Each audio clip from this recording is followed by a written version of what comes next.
Agora sim. Já estamos gravando, depois esse material vai ficar disponível para vocês. Nós estamos nessa caminhada da reciclagem teológica, que é o nosso projeto de, em 12 ou 13 aulas, revisar, né, as nossas bases teológicas e também o nosso modo de caminhar como igreja, né?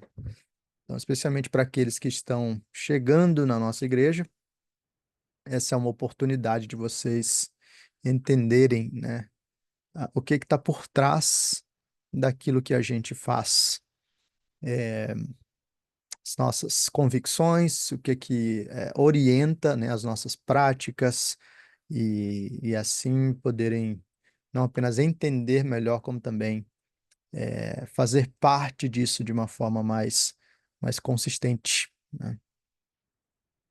Então, só para que vocês estejam ligados aí no projeto, deixa eu ver se eu consigo mostrar para vocês aqui direitinho.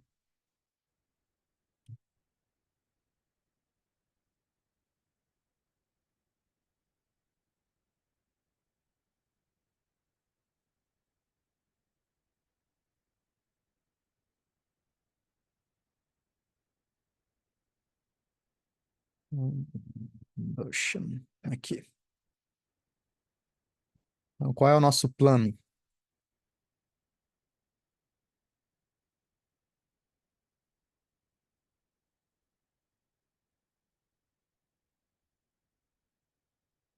A gente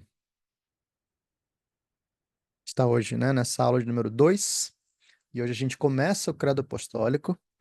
Depois disso, o credo apostólico a gente vai ver logo mais.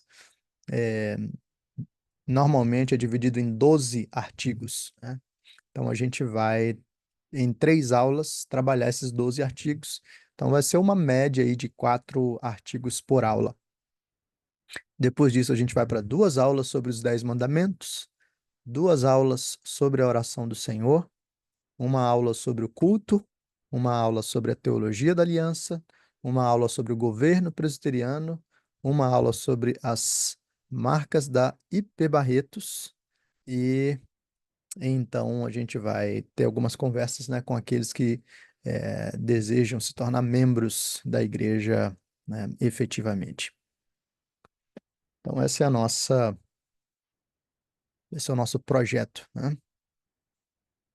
Então, na última aula, nós vimos o fundamento, né? O fundamento da caminhada com Deus, que é a obra de Deus na salvação. Como é que o Evangelho é que inicia, né? Deus toma a iniciativa, vem até nós, pelo seu Espírito nos regenera, produz em nós arrependimento e fé, nós respondemos a Deus com arrependimento e fé, e aí somos justificados, santificados e aguardamos então a glorificação.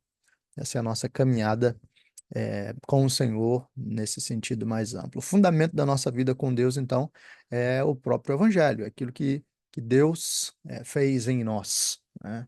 E é a partir daí, daquilo que Deus faz, que nós podemos, então, caminhar como filhos do Senhor, servos do Senhor, e assim nos exercitar, né, na piedade, viver a vida cristã, enfim, trilhar o caminho do peregrino, né, como nós vimos aí na nossa última aula da escola dominical. Se a gente entende esse fundamento da caminhada com Deus, o fundamento da verdadeira espiritualidade, que é a obra do próprio Senhor, a gente pode então começar a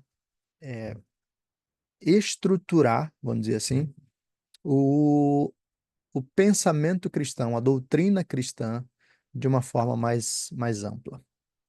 E aí a gente tem, então, alguns elementos que nos ajudam nisso. Então vamos pensar assim.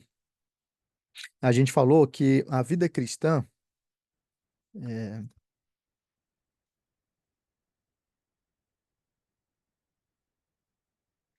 cristã equilibrada toca o homem como um todo, né?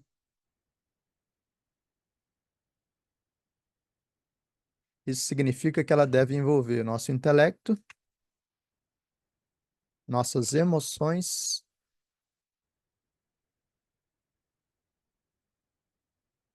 e nossa vontade.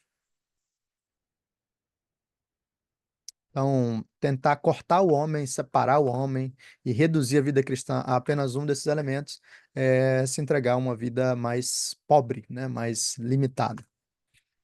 Agora, de certa forma, a gente pode pensar em ênfases nesses aspectos enquanto nós olhamos para os documentos fundamentais da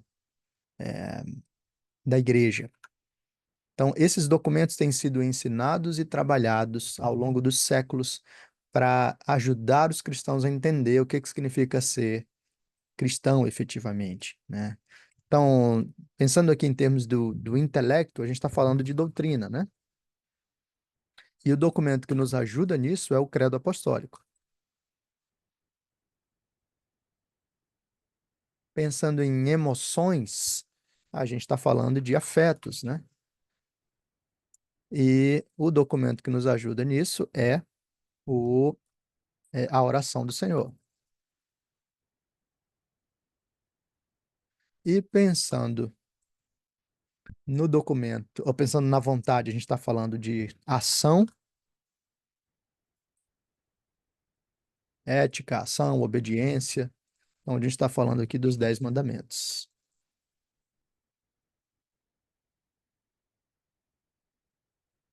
Ah, esses documentos não devem ser entendidos de forma isolada, né? Credo apostólico não é só doutrina.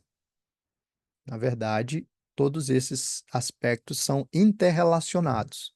Então, quanto mais eu conheço da doutrina, mais eu amo a Deus. É por isso que Oséias falava lá, né? Conheçamos e prossigamos em conhecer a Deus. A ideia não é só do acúmulo de informações ou do mero intelecto, pura e simplesmente, né?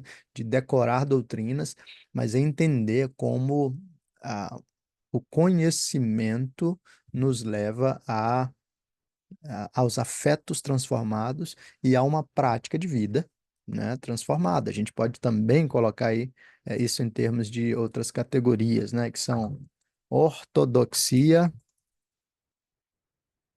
a doutrina correta, ortopatia, as emoções corretas e a ortopraxia,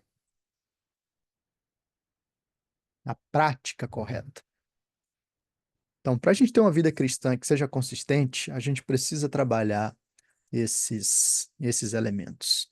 Cada documento desses toca as 3 áreas, mas, de certa forma, eles têm ênfases peculiares, e aí a gente não está trabalhando dessa forma, né? O credo apostólico com ênfase na doutrina, a oração do Senhor com ênfase nos afetos e os 10 mandamentos com ênfase na ação, na vontade e na ação. Então a gente começa hoje com o credo apostólico. E aí, como é que a gente deve olhar para o credo? O credo, embora tenha esse nome, ele não foi escrito propriamente pelos apóstolos, né? Aliás, esse é até um primeiro aspecto para a gente considerar aqui, né? Vou botar aqui, coisa de católico. Então, algumas pessoas podem ter uma resistência inicial a olhar para o credo apostólico e dizer, mas espera aí, né? Isso aí é coisa que os católicos é, ensinam na igreja deles. Mas veja, é, esse é um engano, né? Essa é um sequestro, vamos dizer assim, desse documento que nos ensina as bases da fé cristã. Então a gente precisa entender algumas coisas, são importantes aí. A primeira delas é a igreja evangélica. Aí você tem que entender que eu estou falando de igreja evangélica como igreja centrada no evangelho, né? A igreja cristã. Essa igreja não nasceu na Reforma. Ela não nasceu em 1517. A Igreja do Senhor Jesus, bom, ela está. Quando a gente olha para a criação do mundo, você tem ali a base das três instituições fundamentais da vida humana no mundo, né? Então, ali do relacionamento entre Adão e Eva, você tem o início da sociedade, vida social, você tem o início da família, primeiro casamento, e você tem o início da igreja, como o povo de Deus. É claro que, mais especificamente, igreja, a gente começa a falar depois da vinda de Cristo, né, com o ministério apostólico. Mas a coisa está lá, o povo de Deus está caminhando desde desde a criação, né? Ou você pode pensar desde a separação de Noé, ou até antes, né? Sete, ah, ou mais especificamente, desde a formação do povo a partir de Abraão. Mas o fato é que está lá. E a nossa herança e a nossa caminhada, essa caminhada longa, essa caminhada que vem ao longo dos séculos. Então, quando nós entramos no segundo século, que é mais ou menos, né, quando o credo apostólico é organizado ou compilado, isso não tem nada a ver com a igreja romana, né? Isso é essencialmente uma organização daquilo que os cristãos, nos primeiros séculos, criam. Então, a gente não pode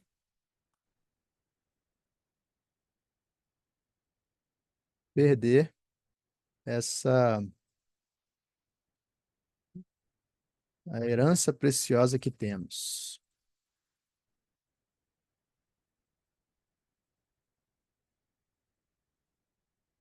Um outro aspecto importante aqui é esse documento, então, que não foi escrito pelos apóstolos, mas que é organizado a partir do ensino dos apóstolos, é um dos primeiros documentos de organização sistemática, ou minimamente sistemática, né, da fé.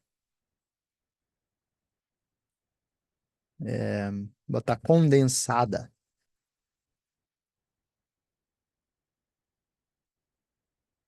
Então, vários.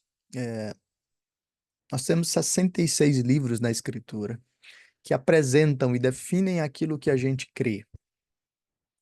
No entanto, a igreja, ao longo dos séculos, começou a experimentar desafios que normalmente surgiam a partir de heresias, alguém ensinando alguma coisa errada, que forçava os líderes da igreja a organizar o conteúdo que estava apresentado na Escritura de uma forma pulverizada, diluída, a apresentar isso de uma forma mais reduzida, mais sistemática e clara e objetiva. Então, nós temos uma grande consideração, né, pelos credos e confissões, porque eles organizam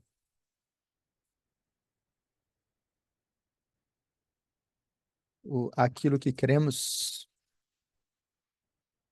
e assim permitem que nós tenhamos maior clareza acerca, né, do nosso próprio sistema, eh, e também definem limites, né, daquilo que é adequado e daquilo que não é adequado. Então, olhar para os credos e para as confissões é muito importante para a gente entender onde é que a gente se situa, né? E como é que nós olhamos para a palavra de Deus e entendemos que ela está direcionando o nosso coração, direcionando a nossa vida. Então, o Credo Apostólico é um desses primeiros documentos e que apresenta, então, as bases fundamentais, é, resumo fundamental daquilo que alguém precisa crer deve crer para ser considerado um cristão?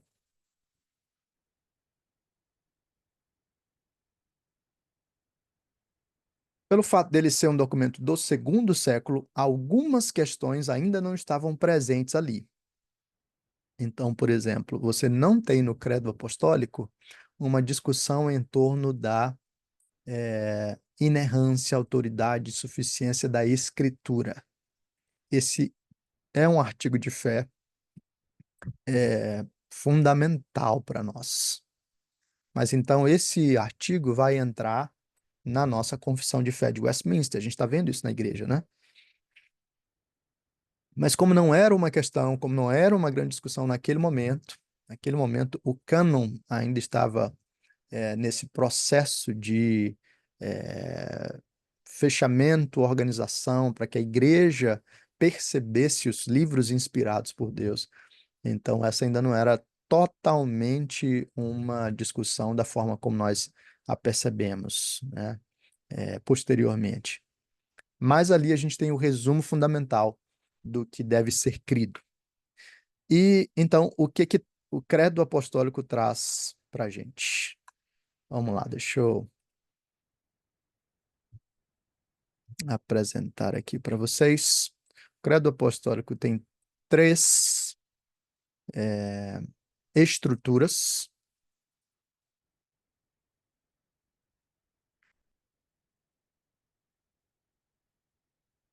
Ou é estruturado em três blocos, né? Três blocos e 12 artigos. Então, o primeiro bloco, o pai. Bloco 2, o filho.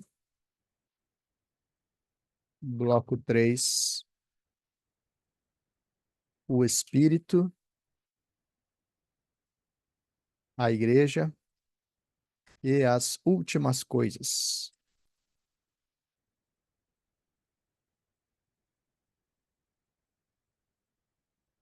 Então é muito importante você perceber isso, porque o credo apostólico já está trazendo para a gente uma estrutura acerca do próprio modo como nós olhamos para a teologia, como nós olhamos para Deus e como nós respondemos a Ele.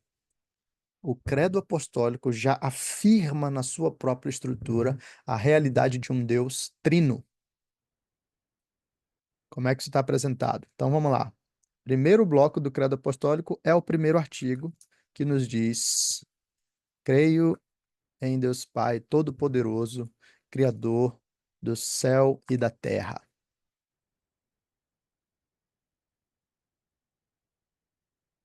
O bloco 2 vai do artigo 2 até o artigo 7.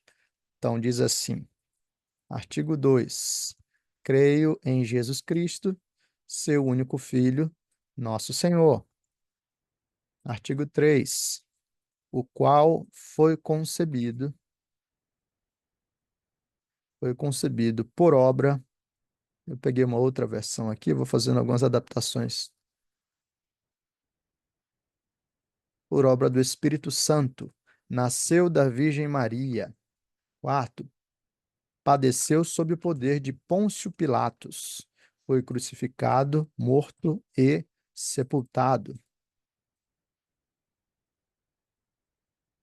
Quinto, desceu ao Hades, ressurgiu dos mortos ao terceiro dia. Sexto, subiu aos céus, está sentado à mão direita de Deus Pai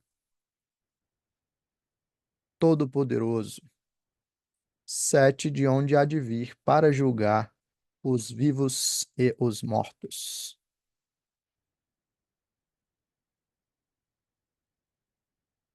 Fim do bloco 2 sobre o Filho. E aí nós entramos no bloco 3 com os artigos 8 a 12, que dizem: 8. Creio no Espírito Santo. Esses dias alguém me perguntou, né? Peraí que eu vou precisar botar bateria na câmera. Deixa eu fazer uma substituição rápida aqui, senão vocês não vão conseguir me, me ver. Só um minutinho.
Pronto. É, então, esses dias alguém me perguntou, vocês creem no Espírito Santo? Né? Presbiteriano crê no Espírito Santo? Como é que é esse negócio? Né?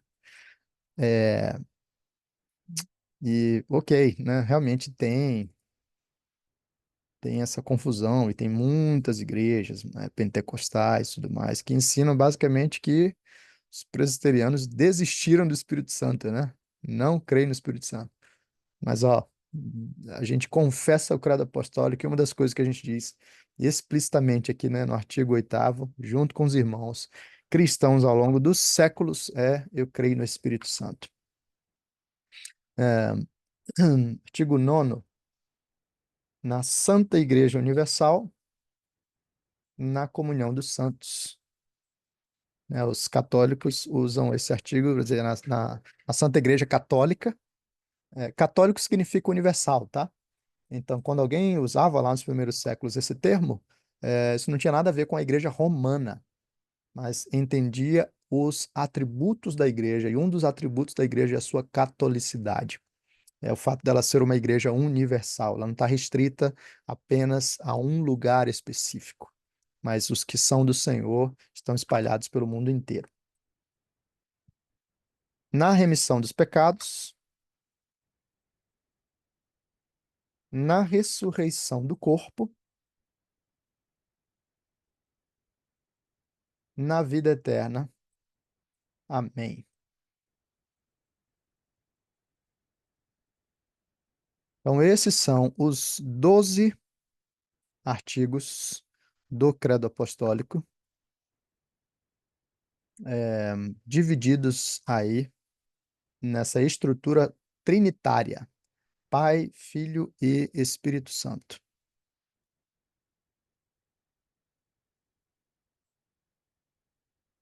Então,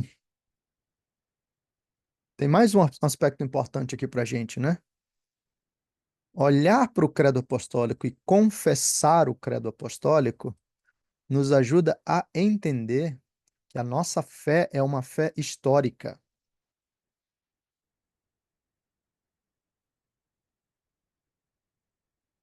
Nós não descobrimos o cristianismo agora e nem estamos inventando alguma coisa que ninguém sabia antes. Não, pelo contrário. A fé que foi dada de uma vez por todas aos santos, como a palavra do Senhor nos diz lá em Judas, versículo 3. Deixa eu abrir aqui para vocês darem uma olhada.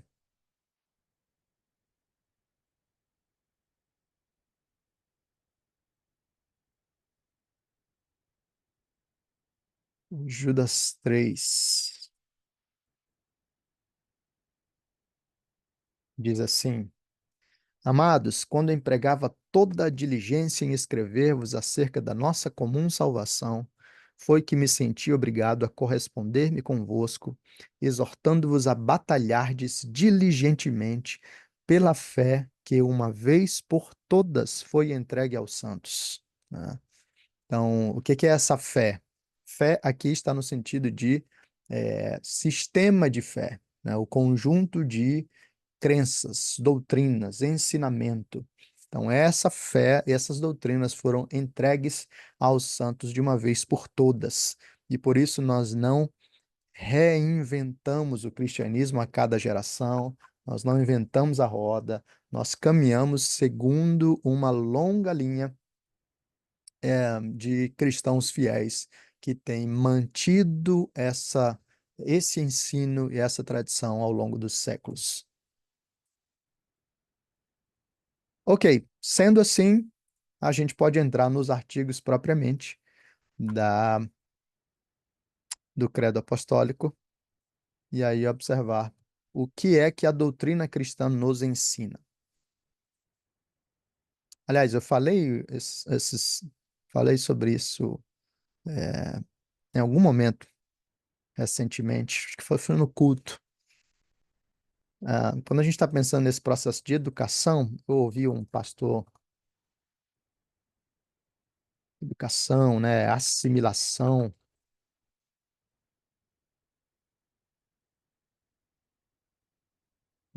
eu ouvi um pastor trazer para a gente a imagem de uma roda, de um pneu com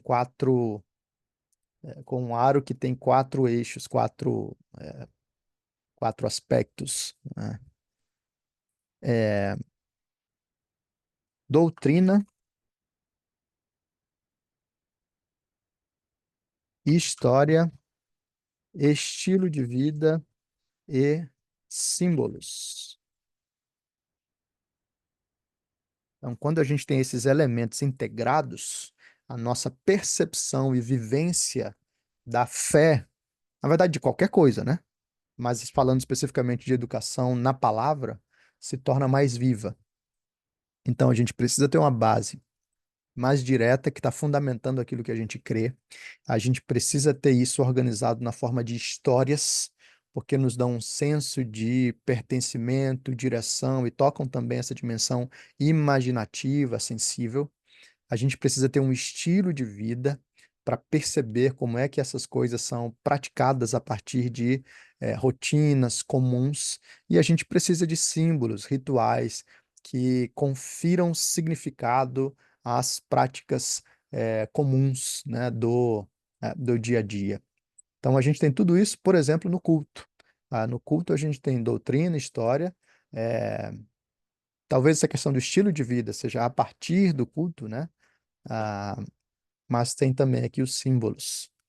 Então é a partir daí que a gente vai assimilando essas coisas. O credo apostólico nos ajuda a pensar tanto em termos de doutrina quanto em termos de história, porque é exatamente aí que a gente começa o primeiro aspecto, né? A primeira doutrina.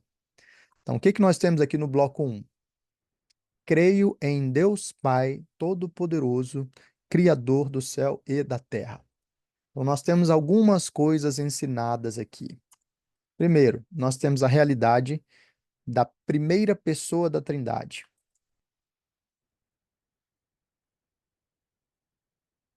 Deus, o Pai.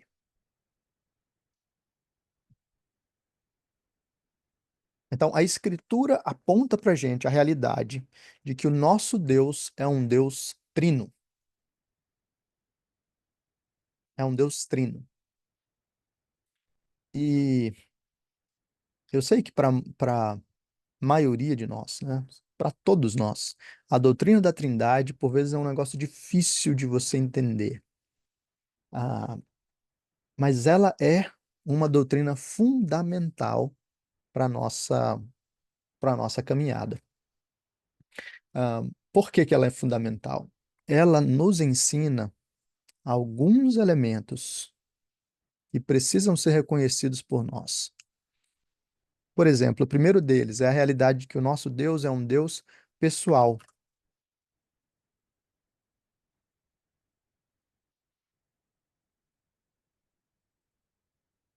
O que que é isso? O nosso Deus é Pai, Filho e Espírito. É... Opa, tem alguma coisa errada aqui.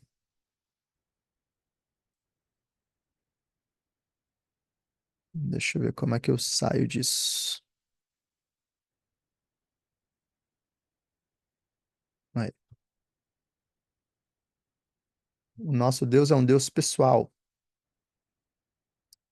Ele é Pai, Filho e Espírito. E o fato dele ser um Deus pessoal o distingue de diversas outras divindades de outras tradições, religiões falsas. Por exemplo, quando você olha para as tradições orientais, a maioria dessas tradições orientais tem um Deus que é infinito, mas que não é pessoal. Então, até hoje, né, hoje em dia você vê pessoas falando assim: ah, eu não sei o que que o universo me reserva. E você percebe que essas pessoas eh, estão tentando afirmar algum tipo de divindade, algum tipo de coisa transcendente, mas que não é pessoal. E porque não é pessoal, essas pessoas não se relacionam com, com isso, né? Com essa força, com essa energia, com esse universo, ou com Maia, tudo é ilusão, ou Gaia, com a divindade da Terra. Não se relacionam de uma forma pessoal, não há comunicação, não há entendimento, né? Não há revelação. Então, na melhor das hipóteses, essas tradições ou essas pessoas que possuem um Deus que não é pessoal estão tentando adivinhar o que que essa divindade quer para elas ou alguma coisa nesse sentido. Mas não há uma vida real, não há uma comunhão real, não há um entendimento no processo, né?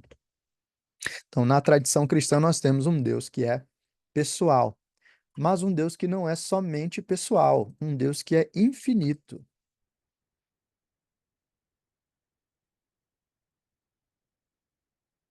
Veja, é Deus Pai Todo-Poderoso, Criador do céu e da terra.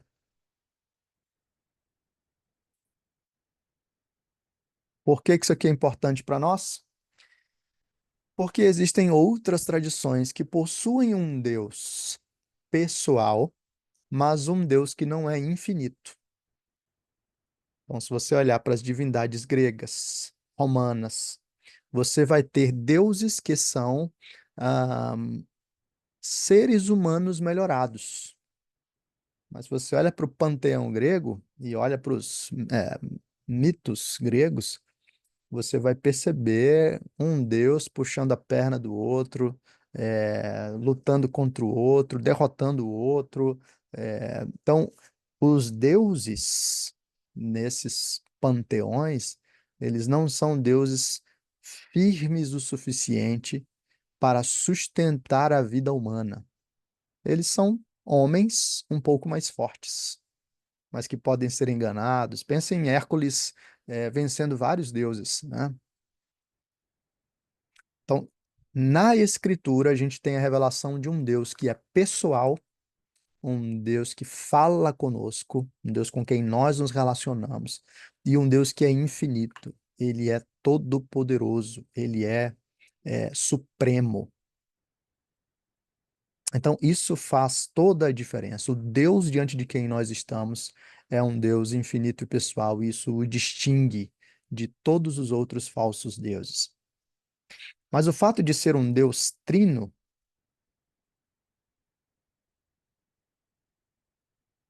também o distingue de outras expressões. Ele é um Deus comunitário. E aqui nós temos o equilíbrio ah, entre unidade e diversidade. Então, vamos pensar nas implicações disso, tá? O fato de nós termos um Deus trino nos distingue, por exemplo, de tradições como a tradição islâmica, né? O Islã não crê na trindade. Deus é um só e é isso. Uma só pessoa. O que que isso significa? né? Ou o que que isso implica? Ah, a expressão interna de Deus no, no Islã é uma expressão ah, sempre isolada. O Deus do Islã não experimenta internamente comunidade e por isso também não experimenta internamente amor. Por isso, o Deus do Islã é essencialmente vontade. Ele simplesmente comanda. Ele é basicamente ira.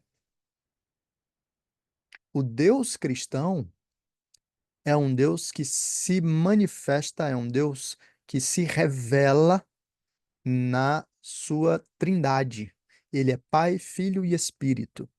Isso significa que desde antes da fundação do mundo, ainda na eternidade, já havia Pai, Filho e Espírito desfrutando de comunhão, desfrutando de comunicação, desfrutando de amor, desfrutando de plenitude. Então, essa é uma diferença fundamental. Além disso, o Deus Trino é o Deus que equilibra unidade e diversidade. O que que é isso e por que que isso é importante para nós? Nossa, isso tem muitas implicações. Mas, por exemplo, nós temos um Deus que afirma a unidade. Por quê? O Pai não é o Filho, o Filho. Peraí, devia colocar primeiro como unidade, né? O Pai não é o Filho, o Pai não é o Espírito,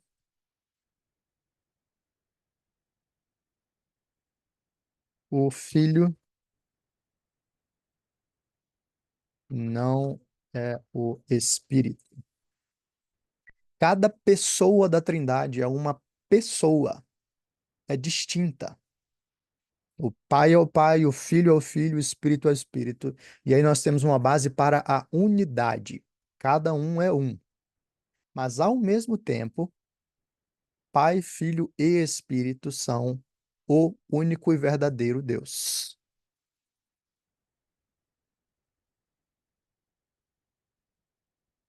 Na verdade, a diversidade, né? Cada pessoa é um. E unidade, um Deus. Com a nossa lógica e com a nossa matemática é difícil entender isso aqui, né? Os teólogos têm trabalhado da seguinte forma: Deus é um em essência e três subsistências. Mas a gente nunca vai conseguir explicar isso aqui totalmente. Mas esse equilíbrio aqui entre unidade e diversidade é fundamental. Na filosofia, isso tem sido chamado de problema do um e do múltiplo. Os filósofos têm quebrado cabeça com isso ao longo dos séculos para tentar definir o que que tem no fim das contas, né? Qual é o fundamento da realidade, o que está por trás de tudo. No fim das contas, tudo é uma coisa só, ou no fim das contas a gente tem várias coisas desconectadas. E quando você pensa em desdobramentos práticos, você vai perceber, por exemplo, no casamento, você tem a compreensão do que é os dois serem um ao mesmo tempo em que são distintos, né? Então você tem unidade e você tem diversidade. Na vida social, na estrutura política, por exemplo, você tem aqui na doutrina da Trindade e nesse equilíbrio entre unidade e diversidade, a, o ponto definidor para nós vivermos o equilíbrio entre forma e liberdade. Quer dizer, é possível ter uma estrutura que permita uma unidade no meio social, algumas leis básicas que definam a vida comum, ao mesmo tempo em que você tem a verdadeira defesa da liberdade, porque cada indivíduo é uma pessoa. Então, estados que não têm, estados, eu falo países, né, que não têm uma noção dessa visão cristã de mundo, tenderão a pular para os extremos.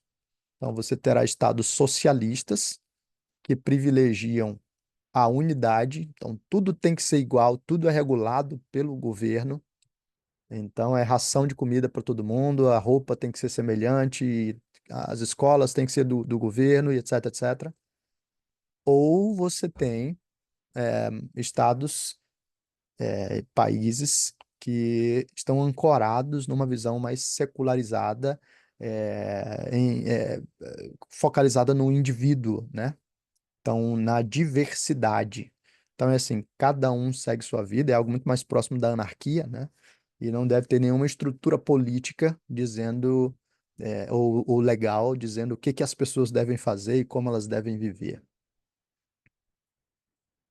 Então, veja que só desse primeiro aspecto, só de perceber Deus como trino, a gente tem implicações para o casamento, para a vida social, para a política, para o direito, enfim, para as religiões de uma forma mais ampla.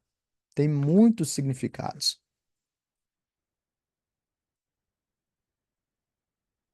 Mas o que mais essa doutrina nos diz? Essa frasezinha, creio em Deus Pai Todo-Poderoso.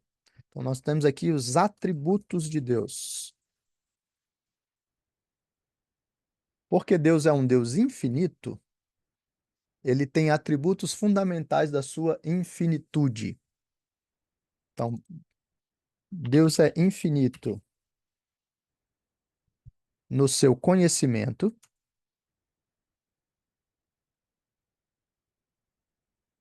e porque ele é infinito no seu conhecimento, ele é onisciente. Deus é infinito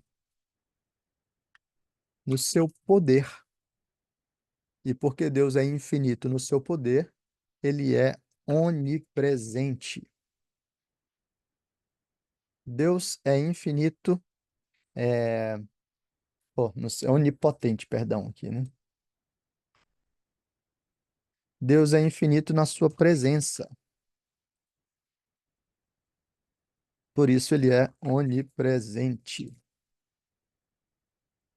Então, quando a gente fala de um Deus todo-poderoso, a gente está falando dessa infinitude de Deus manifesta no seu poder. Não há limites para o nosso Deus, né? Ele possui todo o poder.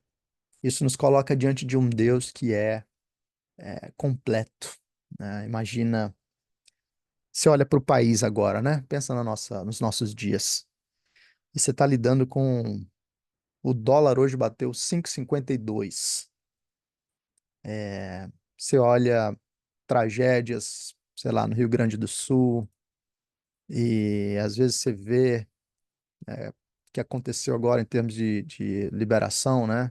Ah, do porte de maconha, e você pode olhar para essas coisas e pensar, cara, tá tudo perdido, né? Parece que a gente está num trem desgovernado. E aí, o que que nos protege de perder a esperança, de andar, eh, de andar perdidos no mundo, né? De vagar sem rumo? É nós lembrarmos que o Deus a quem nós servimos é o Deus Todo-Poderoso. Deus continua com o mundo debaixo do seu governo e o Brasil também.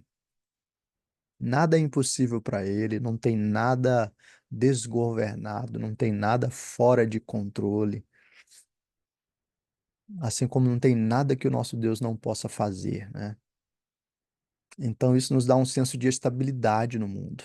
Ainda que eu esteja vivendo em momentos difíceis, ainda que eu esteja, sei lá, sendo perseguido pela minha fé, ainda que eu esteja doente no leito de morte, eu posso olhar para a vida a partir da consideração de Deus.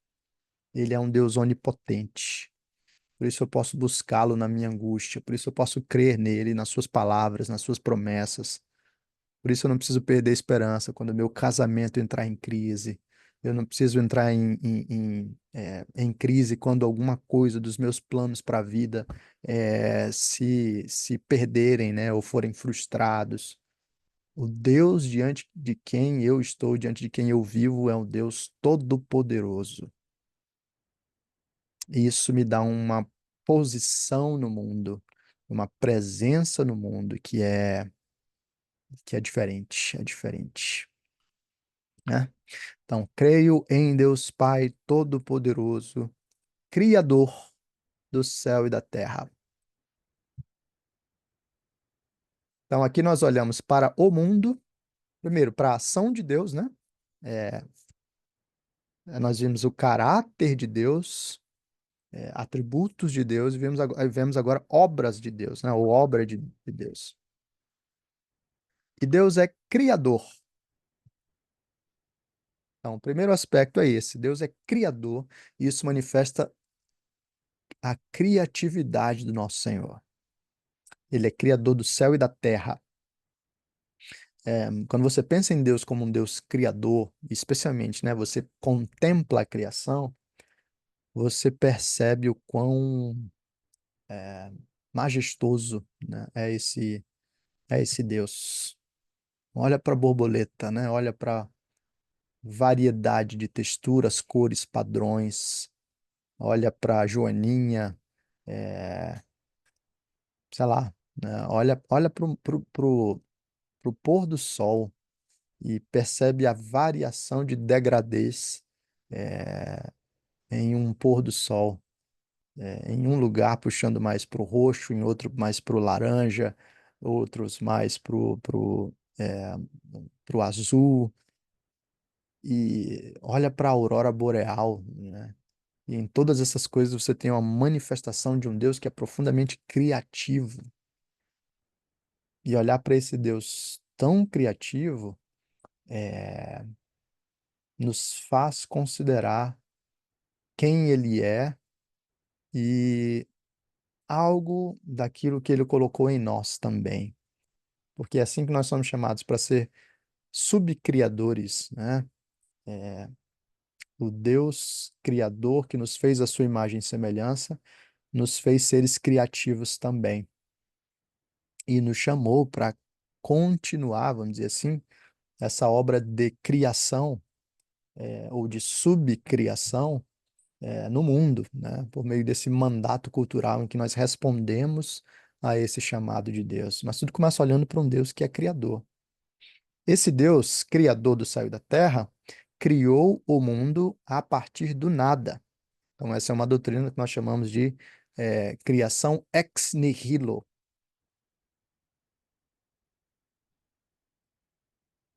E aqui Deus está sozinho nisso. Somente Deus criou o mundo ou qualquer coisa a partir do nada. Ninguém mais pode fazer isso. Todos os homens e todos os outros seres só podem criar a partir de um material prévio. Deus é aquele que criou do nada. Ele criou pelo poder da sua palavra, né? Ele falou e foi formado. Então, essa doutrina anuncia que somente Deus é eterno. Isso distingue Deus de qualquer outra coisa. Então, pensa num materialista que acredita que tudo que existe é matéria, ele tem alguns problemas, né? Então, o cara que acredita lá que o mundo veio do Big Bang, ele não pode dizer que antes havia o nada e de repente houve uma explosão, porque o nada não explode, né? Então, é preciso haver uma matéria que seja eterna. E se há uma matéria eterna, essa matéria ocupa o lugar de Deus, né, da divindade. Nós cremos que havia somente Deus na eternidade. E Deus cria as coisas a partir do nada. Deus cria céu e terra. Essa é uma possibilidade de descrevermos a criação de seres celestiais e de seres terrestres, terrenos, né? Deus cria os exércitos dos céus, os anjos, Deus cria os homens e a terra e tudo o que nela existe. Agora, isso tem algumas outras aplicações e implicações, né? Uma delas é que o mundo possui valor e significado dados por Deus. Olha só, Deus decidiu criar. Ninguém forçou Deus a criar. Ele decidiu criar. E a Bíblia ainda nos diz que ao criar ele viu que era bom, né? Um Deus perfeito, quando cria, cria algo perfeito, né? Isso significa que a nossa visão, e aqui nós entramos nessa junção entre doutrina e história, né? No início, Deus criou a história cristã, é, começa assim, né? Deus estava na eternidade, desfrutando da plenitude da vida trinitária, unidade e diversidade, comunhão, comunicação, amor, perfeição ali. Mas esse Deus, transbordando de amor, decidiu criar. E Deus cria o mundo. E porque Deus cria o mundo é dotado de valor e de significado. Quer dizer, o sentido do mundo depende daquele que o criou, né? A base fundamental para eu entender o que que é a criação, o que que é o mundo, o que que são os animais, o que que são as plantas, o que que é o homem, a base para a compreensão do mundo precisa estar no transcendente, aquilo que o criou. Mas além disso, o fato de Deus ter criado me diz que o mundo é bom. Nando Reis tem uma música que diz: O mundo é bom, Sebastião, né? O mundo é bom. E por que que isso aqui é importante? Porque nós temos algumas distorções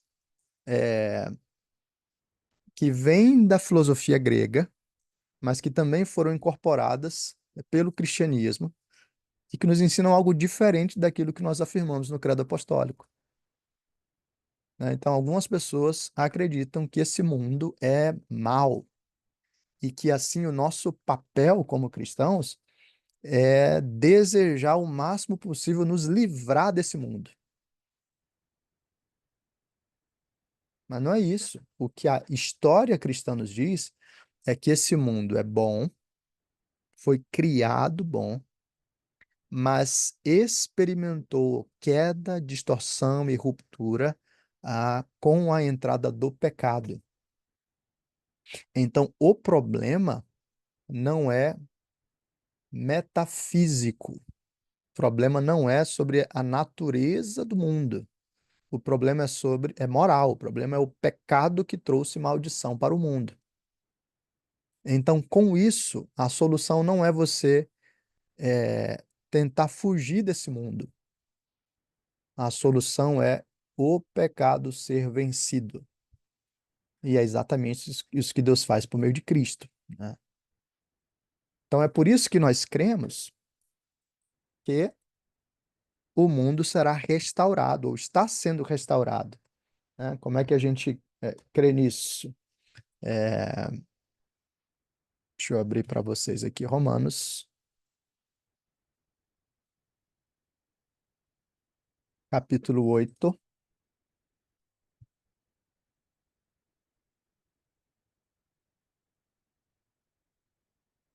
que nos diz o seguinte.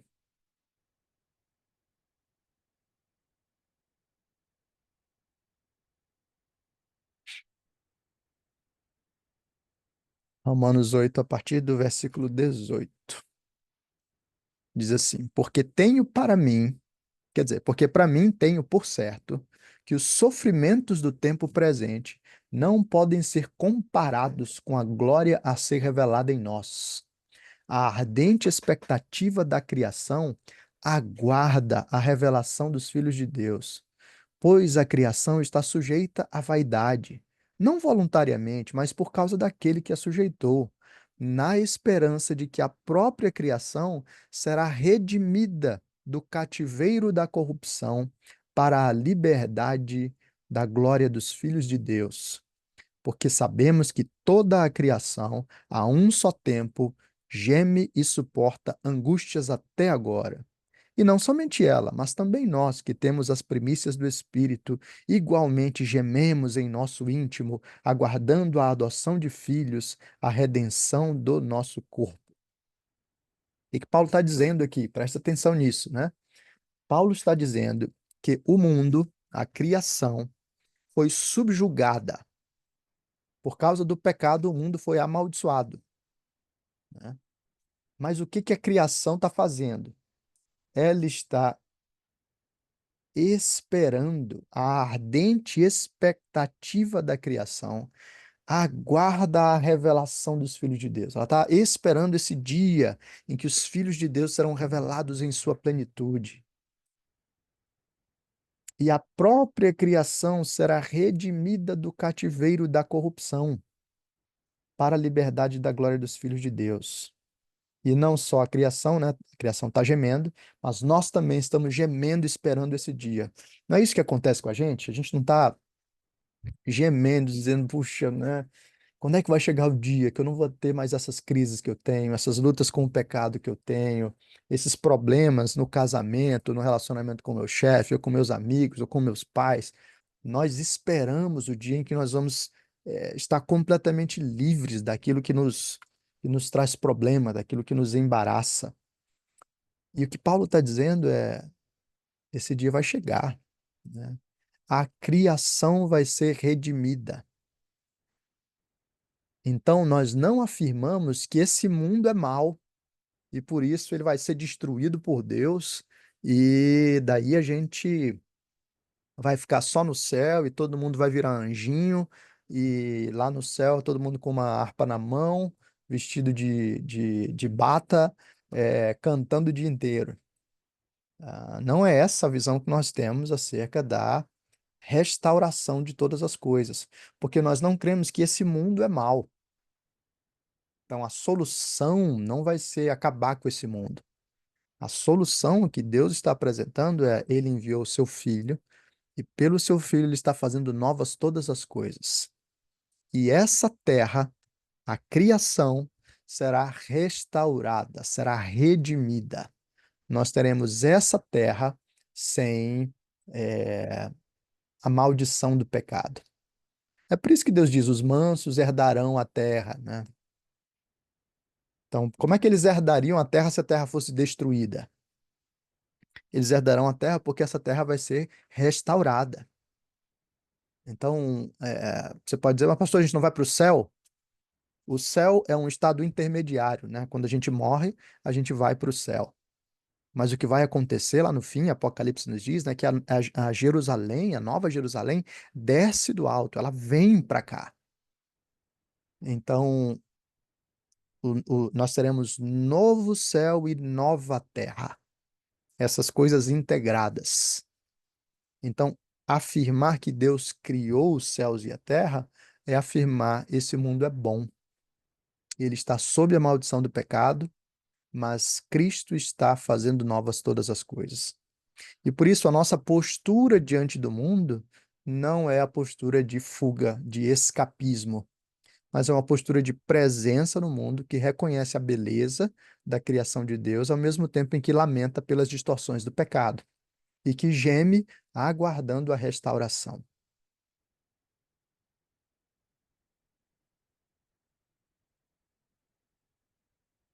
Então, meditar sobre o céu é fundamental para nós, né? É, mas meditar sobre o céu na perspectiva correta é meditar sobre a eternidade, a vida na presença do Senhor. Então, percebe, né? Já são 10 horas. Percebe o tanto de desdobramentos que uma frase tem para gente. Creio em Deus Pai, Todo-Poderoso, Criador do céu e da terra. Nós temos o ser de Deus, um Deus infinito, pessoal, um Deus trino, que é unidade e diversidade. Nós temos um Deus que é infinito em seu poder, onipotente, nós temos um Deus que é criador, nós temos um Deus que criou o mundo do nada, nós temos um Deus que criou o mundo, e assim o mundo é bom, nós temos um Deus que criou e assim dá significado para o mundo. Então, para entender o mundo, para entender o homem, eu preciso voltar ao Senhor, e assim é, o mundo aponta para o Senhor.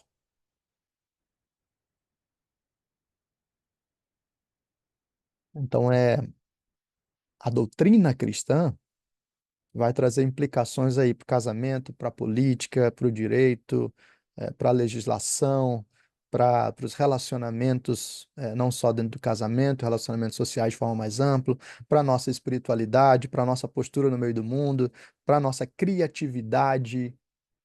Tudo isso se desdobra de uma simples frase em que nós afirmamos: creio em Deus Pai, Todo-Poderoso, Criador do céu e da terra. Então, eu falei que ia falar sobre os quatro primeiros aspectos, mas não, acho que hoje a gente fica no bloco um do Pai, e na próxima aula a gente fala do bloco 2 do Filho, né? Deixa eu ver se vocês têm perguntas. Alguém tem alguma pergunta, algum comentário a partir desse material que a gente tratou hoje? Vocês podem tanto escrever no chat quanto abrir o microfone e apresentarem aí suas dúvidas, suas perguntas, seus comentários. Vocês já tinham ouvido falar sobre isso? Alguma coisa que foi nova? Alguma coisa diferente do que vocês aprenderam? É, o Felipe está dizendo, né? Ficou muito bom, ficou mais completo que a EBD.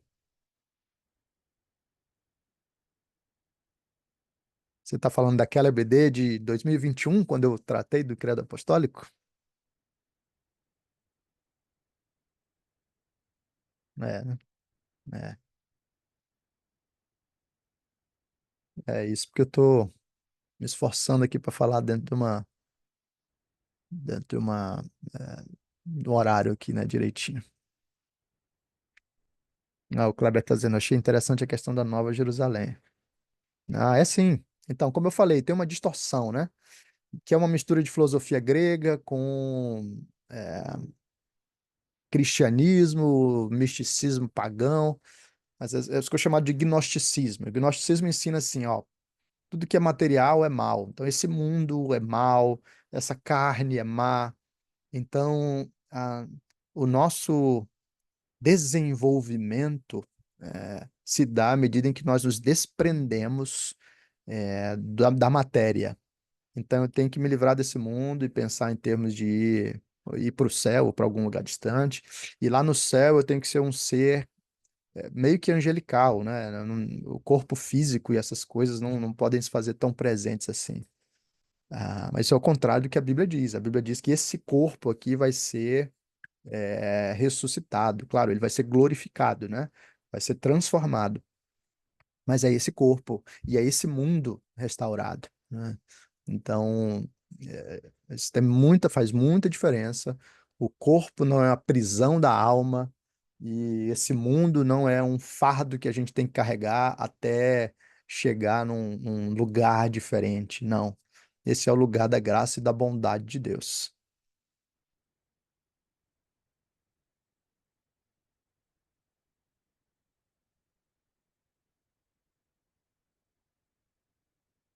O Davi está dizendo, eu já tinha estudado sobre, creio assim também, esse mundo vai ser restaurado.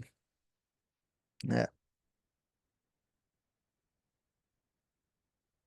Muito bem, então, se não temos mais perguntas, comentários, claro, vocês podem mandar no grupo da igreja, pode me mandar em privado, tá? Fiquem à vontade. Depois eu vou subir essa aula aqui para o YouTube e vou colocar o mapa mental lá no grupo, pra vocês acompanharem, tá bom? Então, deixa eu só tirar o print aqui dos alunos presentes hoje.